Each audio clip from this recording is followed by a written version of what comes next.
बिस्मिल्लाहिर्रहमानिर्रहीम। अस्सलाम वालेकुम। आज की ताज़ा अपडेट के साथ मैं हूं अब्दुल गफ़्फ़ार।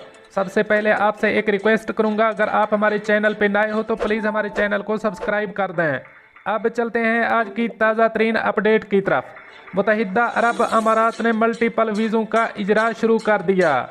अब इस खबर की तफसील।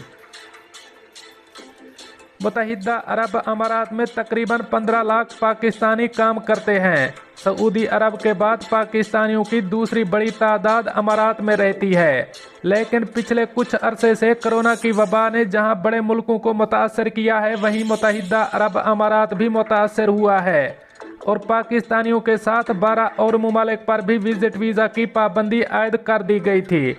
लेकिन आज एक अहम इजलास हुआ जिसकी सदारत मुत्तहिदा अरब अमारात के नायब वज़ीर आज़म और शेख मोहम्मद बिन राशिद अल मखदूम ने की।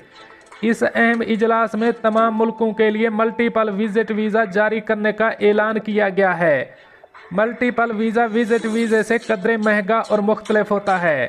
विजिट वीज़ा पर सिर्फ एक मरतबा दाखिले की इजाज़त होती है, लेकिन मल्टीपल एंट्री वीज़ा पर कई बार आ जा सकते हैं, जिस पर आपको नए वीज़े के लिए अप्लाई नहीं करना होगा और ना ही कोई फ़ीस अदा करनी होगी। इस वीज़े का दौरानिया अभी तक वाज़े नहीं किया गया है, लेकिन मुमकिन तौर पर मल्टीपल एंट्री वीज़ा 1 माह से ज़्यादा की मुद्दत का होता है। दोस्तों, ये थी ताज़ा तरीन अपडेट जो मैंने आपके साथ शेयर की। मिलते हैं अगली अपडेट के लिए, तब तक मुझे दीजिए इजाज़त। अल्लाह हाफ़िज़ व नासिर।